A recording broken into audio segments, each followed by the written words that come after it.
우리가 살아가고 있는 지구, 그리고 이 지구에 살아가고 있는 우리 인류. 이 지구상에 인류가 처음으로 출현한 것은 지금으로부터 약 300만에서 350만 년 전으로 알려져 있습니다. 이 짧다면 짧고 길다면 긴 인류의 역사 속 누군가는 세계에 정복을 하며, 또 누군가는 처음으로 실용화된 정보를 만들며, 또 누군가는 세계 전쟁을 선포하며 인류 역사에 이름을 남겼죠. 그런데 그 중에는 그들의 업적 또는 일화에 가려져 그들의 변태 같은 면모가 잘 알려지지 않은 경우가 많이 있다는데, 그래서 오늘은 이런 역사 속 인물들 중 상당히 변태스러운 취향을 가졌던 그런 양반들을 알아볼까 합니다. 그런데 변태라는 게 단순 이전에 얘기했던 마오 마냥 그냥 성욕이 뒤질나게 좋아서 많은 여자들과 했다 그런 느낌보다는 진짜 특이한 취향을 가지고 딱 들었을 때 오 씨발 싶은 그런 인물들 위주로 선정하였으며, 아무리 역사적 인물들 중 변태적 성향을 가졌다 한들 우리가 고대 일본 야마토의 군주 스진 왕이 뭘 했고 이러면 이 새끼 누군데 싶더가 싶고 공감도 잘 안 될 것 같아 역사적으로 꽤나 네임드인 양반들 위주로 오늘 영상 구성하였다는 점 알려드리며, 과연 어떤 인물들이 어떤 특이한 취향을 가지고 있었을지 그럼 오늘도 저와 함께 건전하게 알아보죠.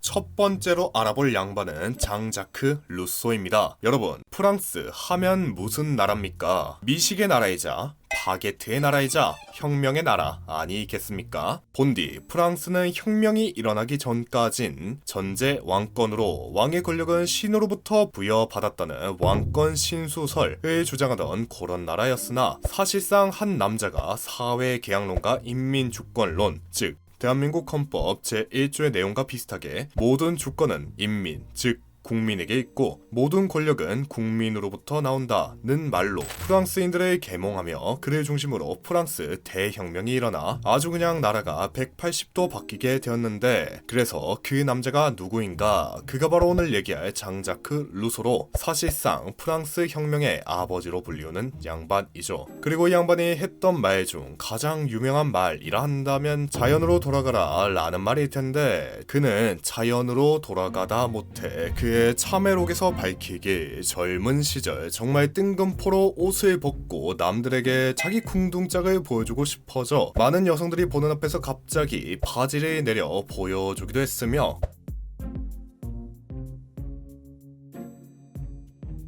또 같은 책에서 자신이 어릴 때 가정교사에게 엉덩이를 맞았는데 그게 너무 기분이 좋았다는 말까지 했다죠.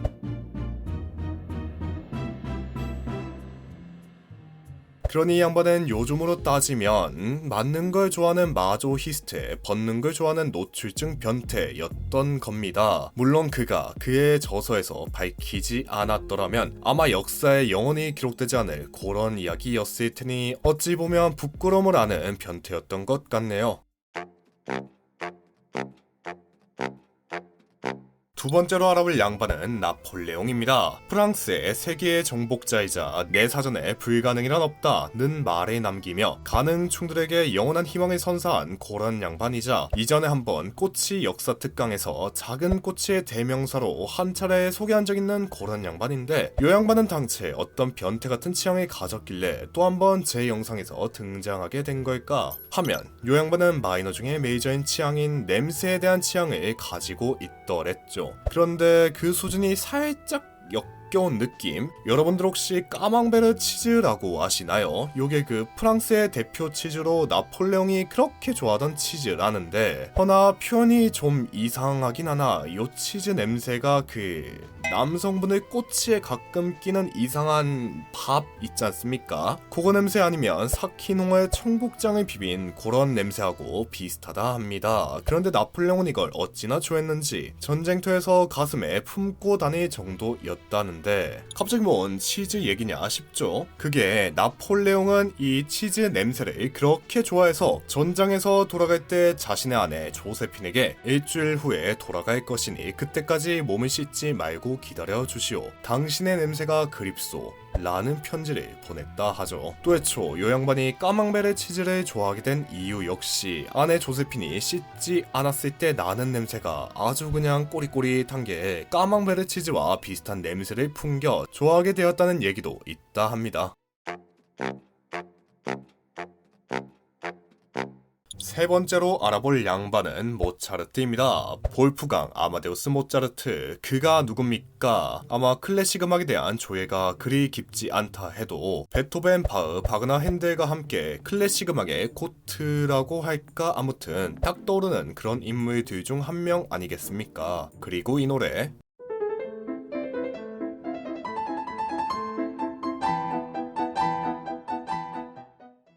전주만 들어도 아 싶은 요 터키 행진곡을 작곡한 그런 양반이자 5살 때부터 피아노를 치다 못해 작곡까지 한 음악에 있어 천재 중에 천재였던 그런 양반인데 천재는 원래 개팍하다고 했던가요? 요 양반 역시 자신의 천재성을 조금 중화시키기 위해서였는지 상당히 어지러운 취향을 가지고 있더랬죠. 뭐 근데 이건 꽤나 유명한 이야기라 알고 계실 분들도 꽤 될 것 같은데 요 양반은 그 떵을 그렇게 좋아라 했답니다.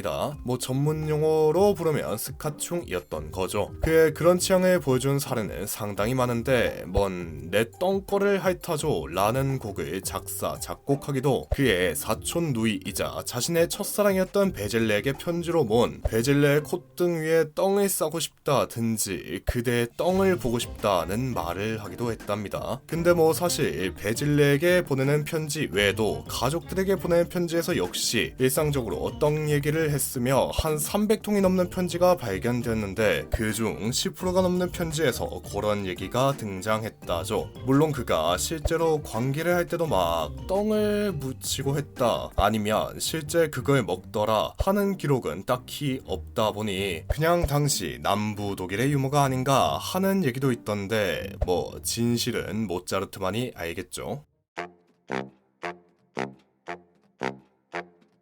마지막으로 알아볼 양반은 그리스의 네로 황제입니다. 네로 황제하면 그리스의 폭군이란 이미지가 상당히 강하죠. 그에 걸맞게 상당히 아찔한 일화들이 많이 있는데 뭐 일단 애초부터 방탕한 생활을 했다고 하며 자신의 어머니와 관계를 가졌다는 이야기도 있고 또 고인은 아니었지만 자신의 아내가 임신을 하고 있던 중 그녀의 복부를 가격해 아내와 자식 모두를 죽음으로 몰았다는 이야기도 있습니다. 허나 가장 어지러운 이야기를 한다면 아마 그가 남자와 결혼을 했다는 이야기일 텐데 이 양반은 앞서 말한 듯 자신의 아내를 죽음으로 몬 후 제정신이 들고는 여자에 대한 깊은 회의감에 빠지게 되었다죠. 그렇게 그는 자연스럽게 남색에 빠져들었고 처음에는 그 피타고라스라고 뭔가 수학을 잘할 것 같은 남성과 지내며 자신의 뒤를 내줬었는데 이건 기록이 딱히 없어 대충 넘어가고 이후 스포루스라는 소년을 만나며 상당히 어지러운 이야기가 전개됩니다. 그는 스포루스를 보고는 자신의 죽은 아내를 빼다 박은 얼굴이라며 첫눈에 반하게 되고 그를 궁으로 데려와 여정을 시키곤 사랑을 나눴다 하죠. 허나 당시 로마인들의 시선에서 봤을 때 뭐 남자끼리 하는 건 그렇다 쳐도 어린 남성과 성인이 관계를 맺는 건 상당히 거부감이 드는 행위였다 합니다. 그래서 예네로는 어린 남자하고 하는 게 역겹다고 그럼 자르면 되겠지 뭐 하며 스포루스의 꼬치를 댕공해버리죠.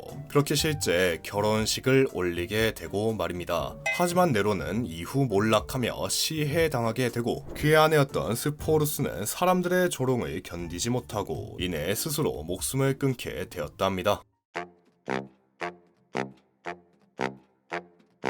이렇게 총 4명의 역사 속 변태들을 알아봤습니다. 더 따지면 고대 로마에는 네로 황제 말고도 엘리가발루스, 칼리굴라, 티베리우스라는 황제들 역시 상당히 정상이 아니었지만 고대 로마의 역사에 대해 잘 모르는 킹반인의 시선에서 봤을 땐 네로에 비하면 이 양반들이 그리 네임드가 아니라 판단되어 제하였고 또 고려의 충해 왕가 사드 후작이라고 진짜 도레이 같은 양반들도 있지만 뭔가 요 둘은 애매하게 유명하지 않은 점 그리고 진짜 개또레이 같아서 할 얘기가 너무 많다는 점 때문에 제외하게 되었습니다. 여튼간 오늘 영상 대충 이쯤에서 마무리하며 그럼 지금까지 갱생하고 돌아온 르서였습니다.